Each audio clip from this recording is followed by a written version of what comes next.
Assalamualaikum warahmatullahi wabarakatuh.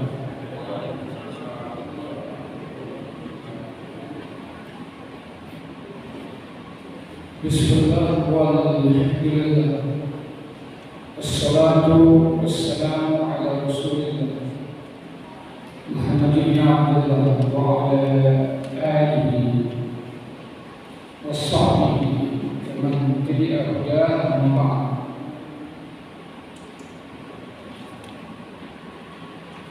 Bapak dan Ibu sekalian, alhamdulillah pada malam hari ini Allah Subhanahu wa taala kembali menghadirkan kita di Masjid Al-Ihsan Mubarak ini untuk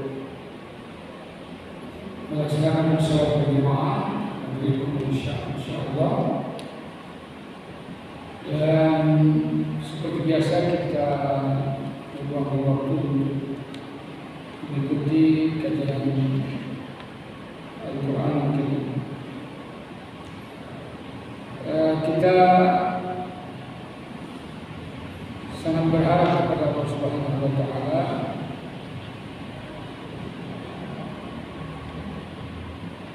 agar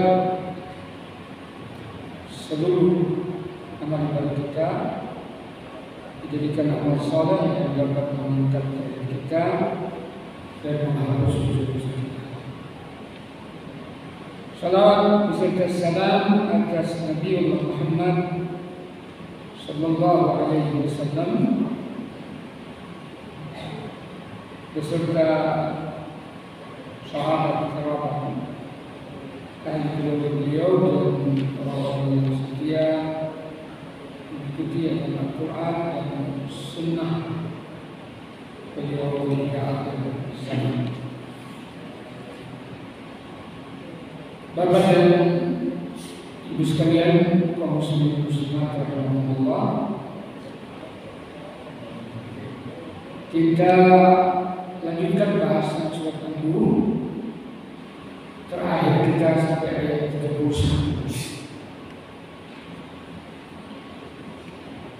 Maka malam ini kita lanjutkan ayat 32 sampai 34, kurang lebih 3 ayat. Tapi bahasanya ini agak panjang sedikit sehingga memakan halaman 4 halaman. Ya, esensi yang kita ambil dari ayat-ayat ini anjuran menikahkan orang-orang yang baik, baik itu keluarga kita sendiri maupun orang lain yang sulit mendapatkan jodoh. Nah, maka menurut ayat ini sebaiknya orang tua baik anaknya laki maupun anak perempuan dijadikan jodoh. Jangan menunggu yang datang. Kalau menunggu menanti, ya sampai kapan? Yang penting orang itu baik. Ya, bagaimana barang terbaik? Ya, kata Nabi, bila telah datang orang yang agamanya kuat, imannya kuat, insya Allah punya pekerjaan, maka janganlah dipersulit karena akan terjadi fitnah.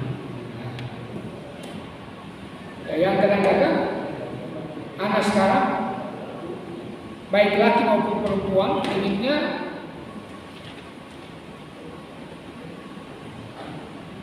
istrinya juga punya pekerjaan, wanita karir. Saya sering begitu.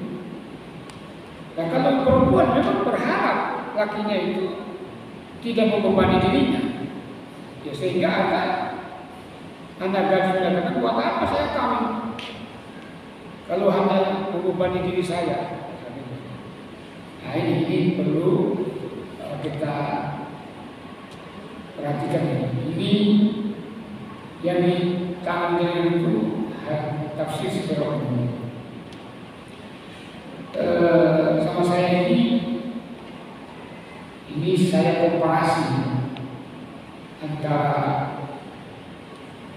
tafsir klasik dan kontemporer. Nah, yang klasik itu bukan di Qurtubi, yang kontemporer Quraisyah, Aisyah al-Tafsir, kemudian juga tafsir al-Munir. Nah, tapi kita akan singkat. Allah Subhanahu wa taala berfirman,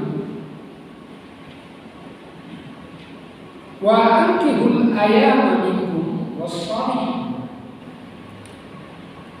Dan nikahkanlah orang-orang yang sendirian, yang masih mempunyai, kalau istilah sekarang jomblo,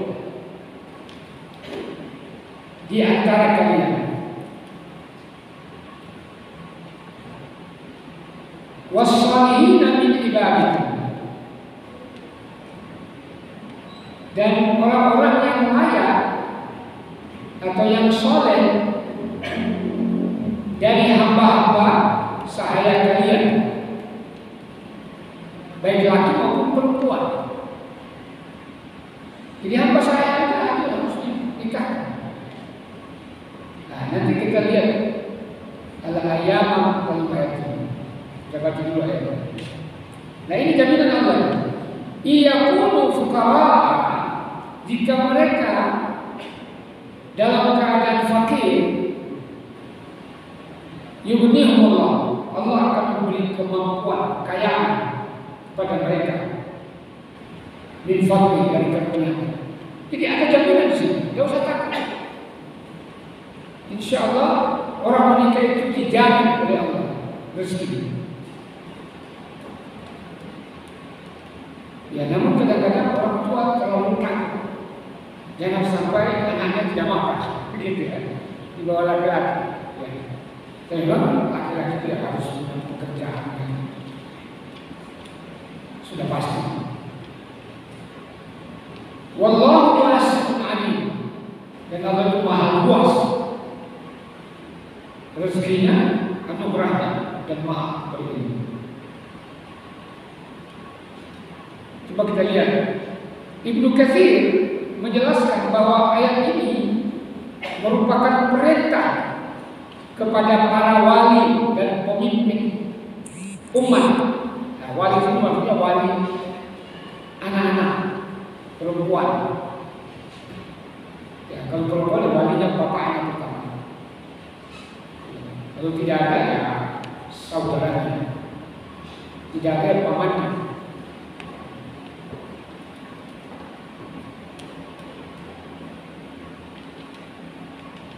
Ya. Beliau menyebutkan bahwa pernikahan adalah salah satu cara untuk menjaga kesucian dan menghindari perbuatan zina. Nah, ini Ibnu Katsir ya.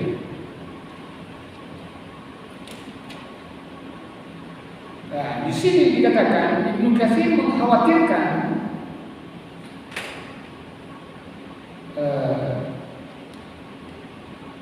maksudnya bahwa kekhawatiran mengenai kemiskinan tidak seharusnya menjadi halangan untuk menikah.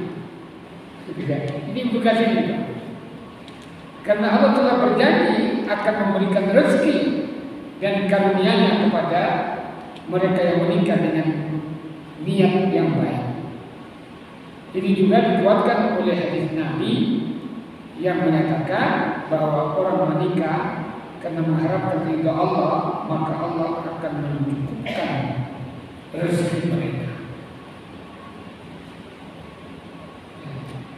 Ya, sebenarnya kenikmatan dalam keluarga itu, Pak, kalau kita sama-sama memulai dari nol.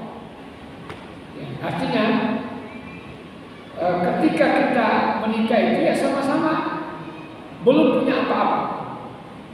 sekalipun umpama dia sudah sarjana, dia punya keterampilan ya, baik dalam praktisi ekonomi, pedagang, ya, maupun kerja di sebuah kantor instansi. Ya, kita bandingkan, kita komparasi dengan ahli tafsir kontemporer. Nah, ini saya ambil Wahbah Zuhaili, Profesor Dr. Wahbah Zuhaili, orang Muslim, menulis buku tafsir namanya Al-Munir. Beliau belum lama nikah, 2015 yang lalu, 9 tahun. Ya, beliau menyatakan ayat 32 ini memberikan perintah untuk menikahkan orang-orang yang masih lajang, jomblo di antara kaum muslimin, dan orang-orang layak di antara hamba sahaya, baik laki maupun perempuan. Allah akan memberikan kekayaan dan kemurahannya pada mereka yang miskin dan membutuhkan.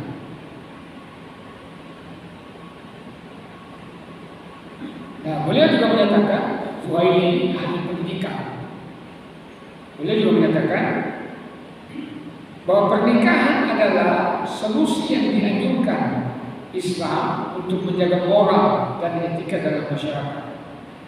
Menikah dianggap sebagai cara untuk menghindari zina dan tindakan amoral lainnya. Ayat ini menunjukkan bahwa kemiskinan bukanlah alasan untuk menunda atau menghindari pernikahan. Jadi hampir sama dengan itu kata. Ada kesamaan. Ya, perbedaannya hanya pada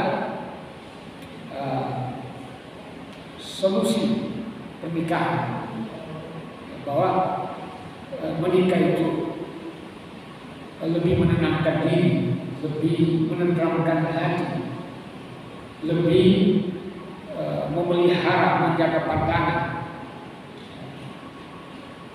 Maka kita berkewajiban, semua masyarakat, bukan ini umum, ini bukan hanya orang tua.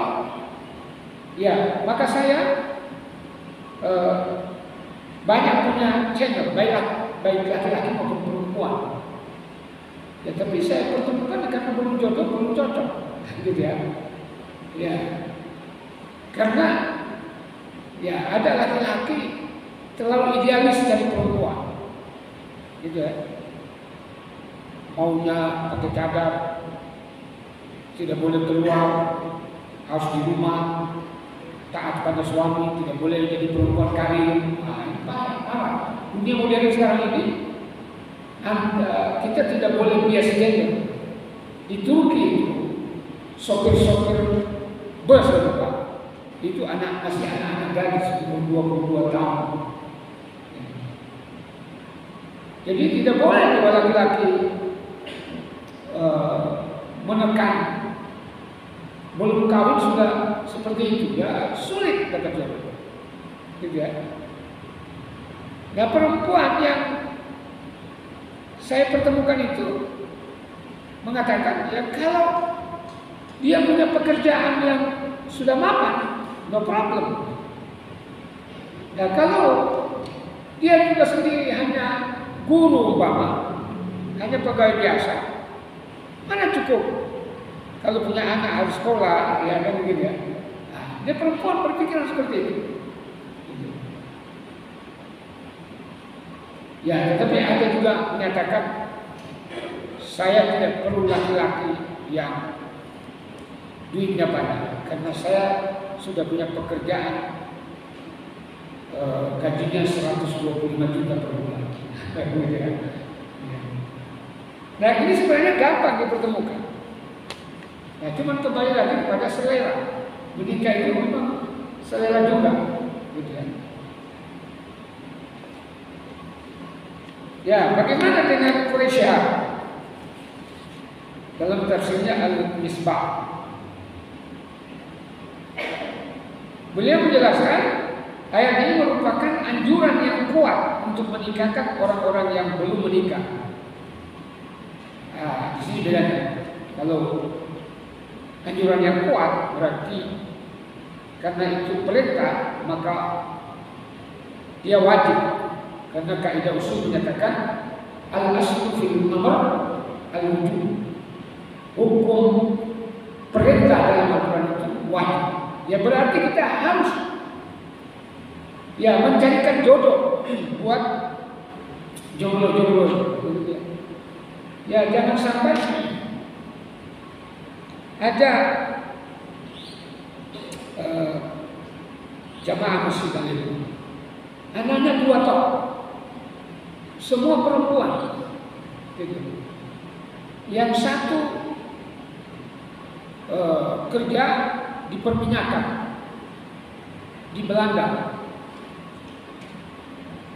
dapat laki-laki dari Azerbaijan. Ya. Saya yang menjadi penasihat perkawinannya pakai bahasa Inggris di hotel. Ya, bisa bahasa Inggris sedikit-sedikit. Tapi anaknya yang kedua, umurnya sekarang sudah 35 tahun, tinggalnya di Jerman, kerja di perusahaan. Dan orang di Eropa 35 tahun itu belum jadi perawat tua. Kalau kami di Sulawesi 18 tahun sampai 22 tahun itu dulu ya, itu sudah perawat tua. Tapi kalau sekarang ya seperti itu. Tapi tetap harus didorong. Profesor saya itu dalam metodologi penelitian, dia juga sama kami. Anak-anaknya itu belum mau kawin, padahal dia sudah ingin menggendong cucu. Dia lebih tua sama saya. Saya bilang berarti saya kalahkan Prof. Saya sudah 6 cucu saya. Jadi ya dia sudah umur 63 tahunan, belum punya. Ya, jadi Quraisy menafsirkan kata al-ayama di sini menunjuk kepada semua orang yang belum memiliki pasangan, baik dia janda, muda, atau masih gadis. Ya, hal ini dipraktikkan oleh Umar bin Khattab radhiyallahu anhu. Ketika Hafsah menjadi janda, Hafsah pada waktu umur 28 tahun, janda. Umar datang kepada Abu Bakar, wahai Abu Bakar, aku sahabat, tolong nikahi anakku Hafsah. Abu Bakar diam. Kepada Utsman juga begitu, kepada Ali bin Abi Thalib, kepada sahabat lain, semua diam.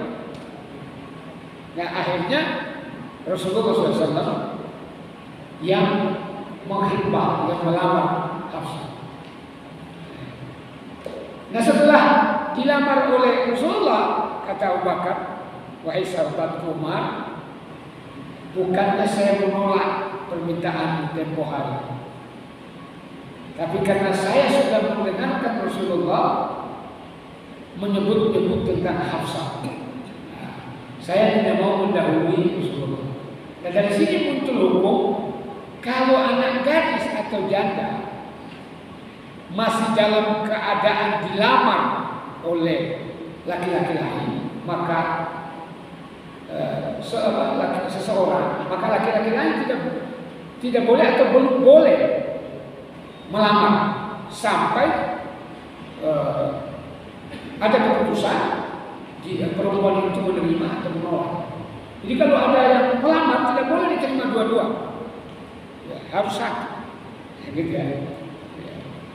Nah kita juga karena ingin channelnya banyak, kita hubungi semua laki-laki, ya satu-satu, seperti Umar tadi. Gitu ya. Ini bukan aib. bagi seorang ayah mencarikan jodoh buat anak, seperti yang dilakukan oleh Umar bin Khattab. Tidak boleh kita mau.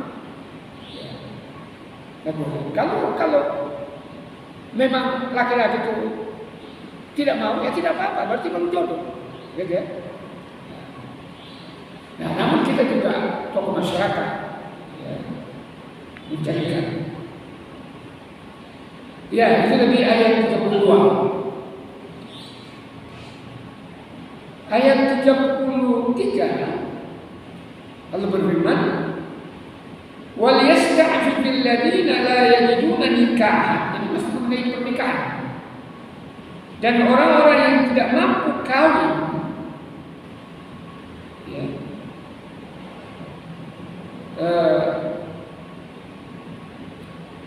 yasta'fif, menjaga diri mereka.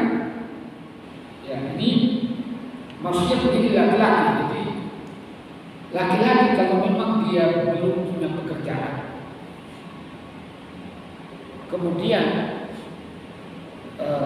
dia belum terdesak dalam rangka memenuhi hasrat biologisnya, kita pakai bahasa ilmiah, artinya dia belum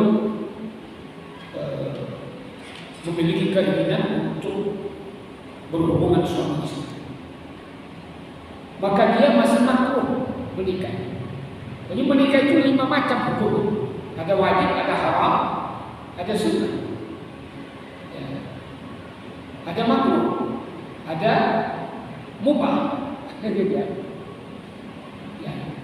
Yang haram menikah, yang wajib menikah, dia sudah punya pekerjaan, sudah terdorong hasrat biologisnya untuk dipenuhi.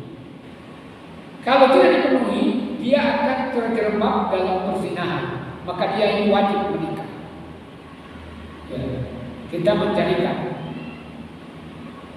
Yang haram, nah ini wajib sama haram. Haram, dia punya pekerjaan, ya. Dia punya pekerjaan, tetapi kelaki-lakiannya tidak berfungsi. Nah, dipakai bahasa apa? Ya. Ini bisa dipahami, atau bahasa ilmiahnya impoten. Maka ini tidak boleh dia menikah.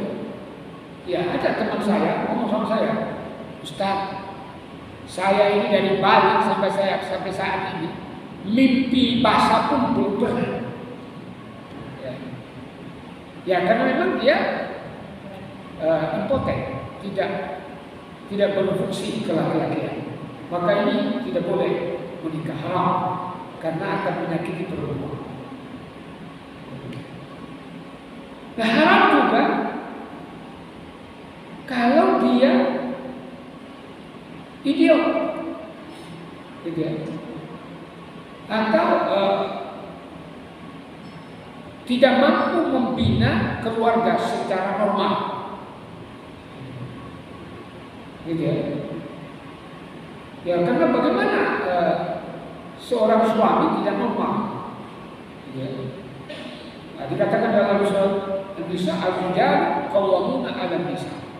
Laki-laki dia bertanggung jawab terhadap perempuan dalam rumah tangga.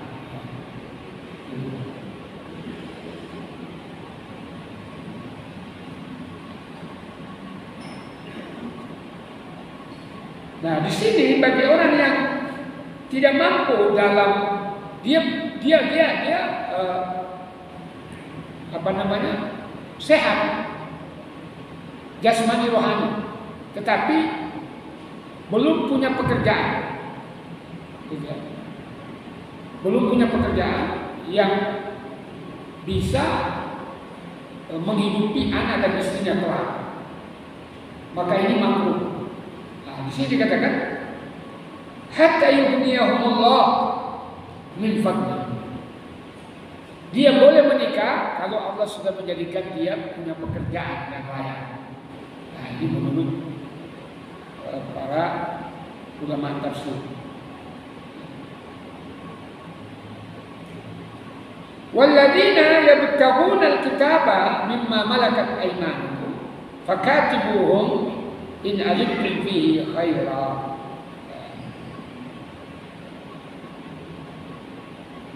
Dan mereka budak-budak yang menginginkan perjanjian untuk memerdekakan diri. Jadi ada budak yang masih terikat kontrak, umpama 1 tahun atau 2 tahun atau 3 tahun lagi baru dia bebas. Nah di sini katakan, hendaklah kalian adakan perjanjian dengan mereka. Fakatibuhum in alimtum fi ghairah. Jika kalian mengetahui ada kebaikan pada diri mereka, ini dia akan baik. Wa atuhum min malillahi alladhi ataakum. Dan hendaknya lah kalian memberikan kepada mereka sebagian dari harta Allah yang dikaruniakannya kepada kalian. Nah ini kalau seorang majikan punya punya perusahaan, punya usaha batu, kemudian di antara karyawannya itu ada yang belum mampu, dia diberi gaji tapi dia menafkahi adik-adiknya masih sekolah. Tidak ada kejadian seperti itu. Fakta ini. Sampai 52 tahun umurnya tidak kawin karena masih menyekolahkan adiknya, bapaknya sudah meninggal. Nah, nanti adik-adiknya ini sudah menikah semua, sudah punya pekerjaan semua, ya baru mikir dia menikah. Tapi umur sudah 52 tahun. Ya ini fakta gitu ya. Dan seharusnya memang segera bagi yang tempatnya dia bekerja harus memikirkan, karena biar bagaimanapun laki-laki maupun perempuan memiliki hasrat untuk menikah, ya karena itu hadat, itu hadat, itu hak asasi.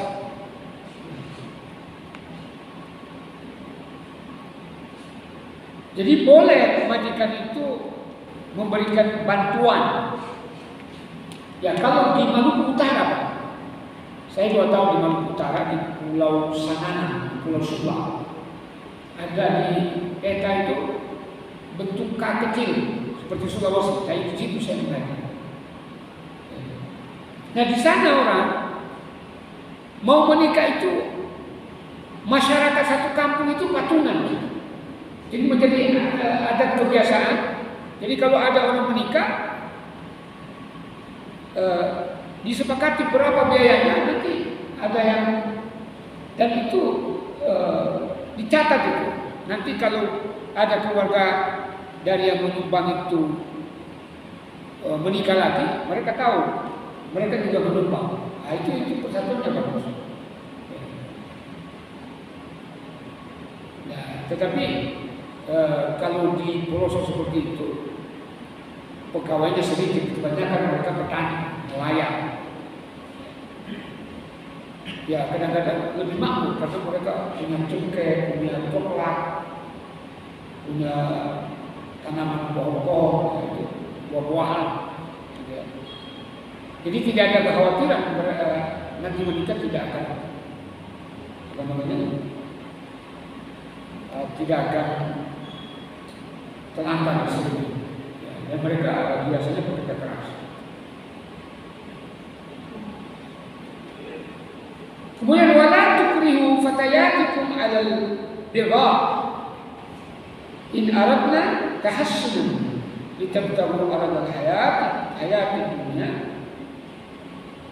Dan janganlah kalian paksa budak-budak perempuan kalian untuk melakukan pelacuran.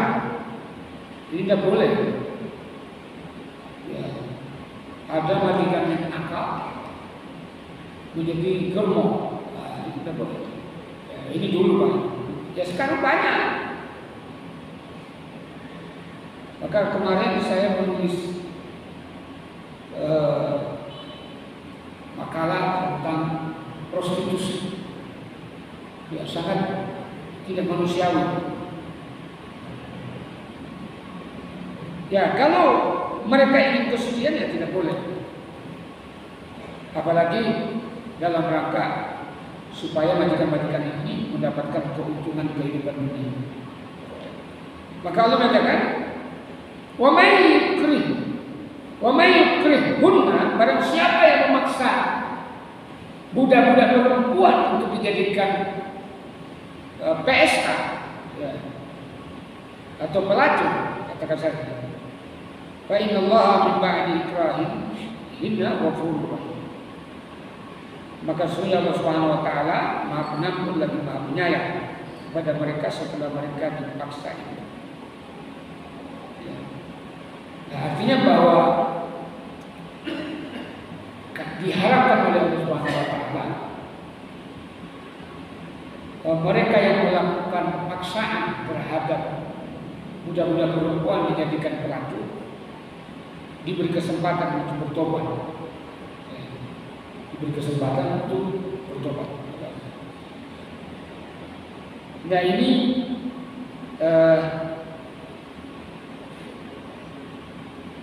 ya dijelaskan baik Ibnu Katsir, Al-Qurtubi, kemudian Al-Munir, Wahb Al-Zuhaili, kemudian Aisyah Al-Tafsir, Syekh Abu Bakar Al-Jazairi, dan Quraisy. Ya sebenarnya hampir sama saja. Cuma Quraisy menambahkan bahwa Islam mendorong pembebasan budak. Ya sebenarnya hampir sama. Jadi menurut ayat ini budak dia harus dibebaskan. Makanya dalam hukum bila majikan atau siapapun yang menikahi budak, setelah dinikahi dia budak itu jadi merdeka, supaya perempuan itu melahirkan anak-anak yang merdeka. Nah, ini cara Islam.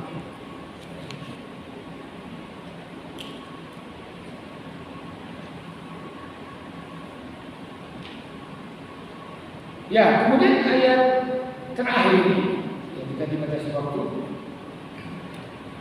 Masih ada 5 menit ya. Walaqad anzalna ilaikum ayatin mubayyinat. Dan sesungguhnya kami telah menurunkan kepada kalian ayat-ayat yang memberi penjelasan. Wa masalan minal ladzina khalu min qablikum. Dan contoh-contoh dari orang-orang yang terdahulu sebelum kalian. Wa mau'izatan lil muttaqin. Dan ayat-ayat yang menjelaskan tadi menjadi pelajaran bagi orang-orang yang bertakwa.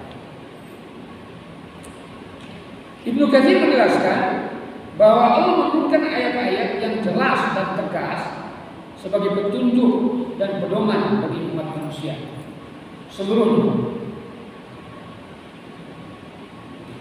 Ibnu Katsir memberikan contoh, menjelaskan bahwa Allah memberikan contoh umat-umat terdahulu yang melanggar perintah Allah agar menjadi pelajaran bagi umat Islam untuk tidak mengulangi kesalahan. Jadi kita ini perlu belajar dari sejarah. Makanya orang-orang Arab mengatakan at-tajribah a'zamul ustad. Pengalaman itu lebih besar.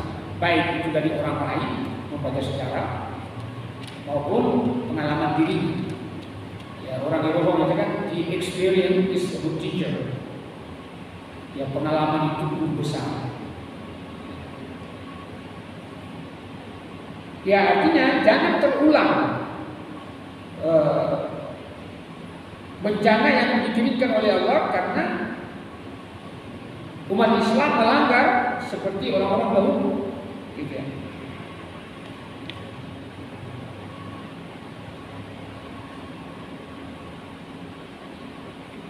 Ya, Profesor Dr. Zuhaili menekankan bahwa pentingnya mengingat dan mengambil pelajaran dari ayat-ayat Allah serta peringatan yang diberikan oleh Al-Quran dan Hadis sebagai petunjuk dan pedoman. Beliau sendiri menyatakan umat Islam amat penting mengambil pelajaran dari perintah dan larangan Allah. Nah, ini hampir sama ya. Ya, kalau Syekh Abu Bakar Al-Jazairi menegaskan bahwa Allah telah menurunkan ayat-ayat yang jelas sebagai petunjuk dan panduan hidup bagi umat manusia. Selain itu, Allah memberikan contoh-contoh dari umat-umat terdahulu sebagai pelajaran agar orang-orang beriman dapat mengambil hikmah dan menjadikan orang-orang yang bertakwa. Ya, ayat ini berfungsi sebagai peringatan dan nasihat. Ya, artinya jangan nasihat tadi, jangan sampai kita menjadikan orang di bawah kita. Ya, ini banyak suami-suami menjual istrinya. Menjual istrinya, dia menawarkan berhubungan seks. Yang biadab lagi, dia menggauli istrinya itu ditemani dengan laki-laki lain, gantian, coba. Ini betul-betul. Nah, ini yang dicegah oleh Allah Subhanahu Wa Taala, ya, sehingga diancam, ya, supaya jangan kita melakukan hal itu. Ya, ini juga tidak terlepas dari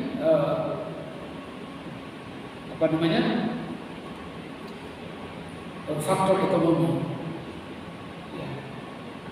Karena laki-lakinya malas bekerja, ya, misalnya begitu, malas bekerja, pinginnya enak, istrinya dijual, nah, seperti itu. Nah, istri ini kadang-kadang terpaksa. Ya, tetapi kalau ada perempuan yang baik-baik dibuat seperti itu, lebih baik cerai daripada dijadikan barang dagangan untuk laki-laki hidung belang. Nah, ada juga anak-anaknya yang dijual.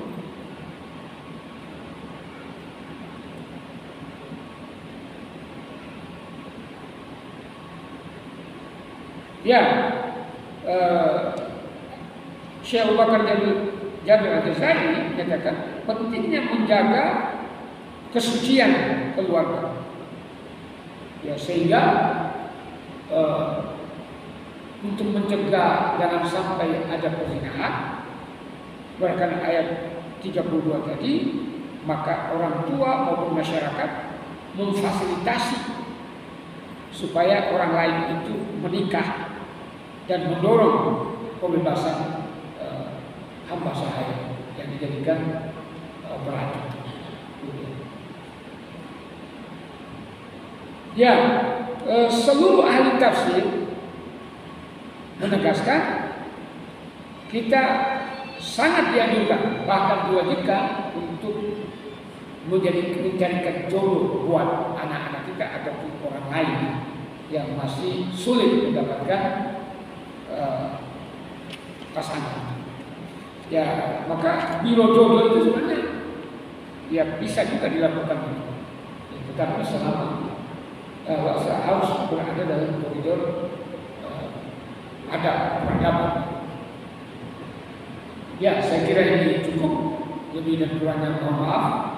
Mudah-mudahan kita selalu diberi hidayah dan diberi kesempatan serta dipenuhi seluruh keinginan kita oleh Allah Subhanahu Wa Taala dan diampuni segala dosa kita dan diterima segala amal kita. Mari kita ikuti dengan kafaratul majlis. Subhanakallahumma wa bihamdika asyhadu an la ilaha illa anta astaghfiruka wa atubu ilaik. Assalamualaikum warahmatullahi wabarakatuh.